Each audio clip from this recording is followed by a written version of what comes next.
I know you only got a limited amount of time there, but who was the person you found you bonded with the most out of your fellow contestants, and what was it like kind of getting to know them? Probably, it's a bummer because I'm in a group chat with everyone right now, and I was the first one out. So like I definitely feel like the outsider in the chat. Like they all seem really connected and really close now.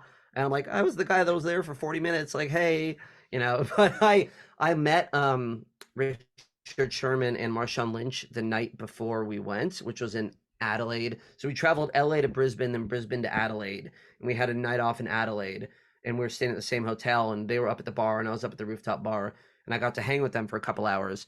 And Richard and I really hit it off, and we kind of became very chummy in the habitat. They didn't show too much of it, but he had my back, and we've been texting a bit since. So I would say that him and I probably connected the closest. That's fantastic. Well, did you actually watch the episode as it aired, and what was it like kind of seeing the fan reaction to that? I mean, I've looked on Twitter and it seems like people like it. You never know how it's gonna go. I think there's like a lot of, wow, I thought I would hate this and I like this. A lot of those tweets. It's hard not to like it. It's just really charming, funny, entertaining people. The casting director got a lot of really great, unique people on the show. But I have a hard time watching myself. I kind of knew the stress that I put on myself and how difficult it was for me in those 2 days. And I was only there 2 days. I also learned I'm very sensitive. So I was there 2 days and I'm already having a hard time. But when I watched it, they edited it very nicely and they didn't kind of, it seemed like I was having a good time, which I was in moments. And like, there's stuff on the show where Tom is explaining Vanderpump Rules to me, like what the show is. I don't even remember that conversation. Like I really didn't, because you're just like your brain is thinking the whole time, like, how can I make good content? Like right now it needs to be funny. This needs to be funny. They're laughing in the other room. I gotta go there and be funny. So your brain's really working on like how to make the show really good. And then like little moments like that, where like I wasn't even trying to be funny or anything. He's just explaining the show. I was like, that's good. That's good for the show. I don't even remember it. Yeah, no, that makes sense. Well, and it was an interesting episode because there's so much they had to pack in with kind of explaining the premise, introducing everyone, and having that first challenge. So it feels like there really was probably a lot of those small moments we missed. What was the thing that you experienced that you remember that you were most bummed fans didn't get to see from your time on the show? Um, I mean, I think there was like a funny moment, maybe I don't know, where Marshawn calls all the women little mama, like what's up, little mama? And then I tried to like call them little mama, and it like was just like so cringy and weird. And like I thought it was like Ariel was just like, Chris, don't do that, don't do that. That's really cringy, man. I was like, how does he get away with it? Like I can't call them little mama. It doesn't work. I thought that was funny. Didn't make it in the show. That's no problem.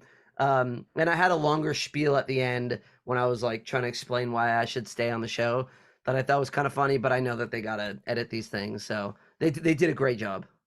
Yeah. So can you explain a little bit about the process of that, task of kind of going on Mars and everyone working together? What was it like for you? Like, were you kind of conscious of like, I can't mess this up. I don't want to be eliminated? Or were you just like in the moment trying to make good TV and trying to get through it alive? Yeah, well, honestly, by that point, my brain was not even thinking about the TV show because I knew there was 10 other people like doing the task. And like if I was gonna get like I knew that they were getting the content they needed for the show, but it was a really big bummer for me because I have really bad asthma. And what you couldn't tell is that they flew in like $20,000 worth of fake red dust, and they brought in a really big fan, and the dust was really intense. Like we were red. The helmets didn't stop it at all. So like this is day two. I was already kind of stressed. We're wearing the suits for like an hour and a half before we even film. Everyone's in pain. They're really heavy. And I'm like, yeah, we finally get to do the task. And I open up the door and it is just gnarly dust. And so I was like really genuinely worried about my health because I have had asthma attacks in the past. So that was the real reason I was not helping out. I was like kind of low key freaking out that I was going to have an asthma attack. And then later in the elimination round, I had to like think of something. I was like, oh, guys, I was doing you a favor by not helping. Like I've done this before. Like I've just been getting in the way. There's too many cooks in the kitchen here. But it was really like a bummer because I met some of the writers and producers after I got eliminated, and they ran me through some of the other missions that they're going to do throughout the season. And I was like, put any of those first and I'd still be on the show. Like you paired me with the worst one for my health. It was a huge bummer, but it is what it is.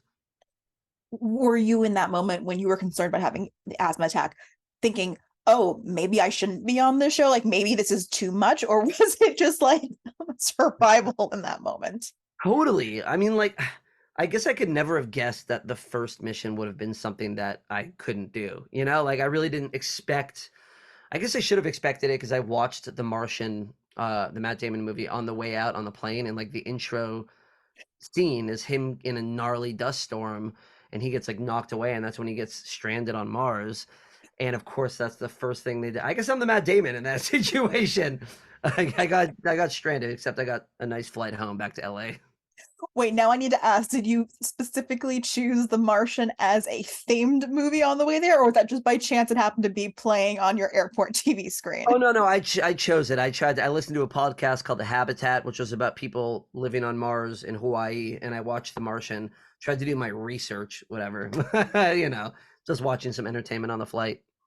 Perfect. Yeah. Was there anything else you want to say about your experience? Any regrets about being the first one to go? Anything else you want to share?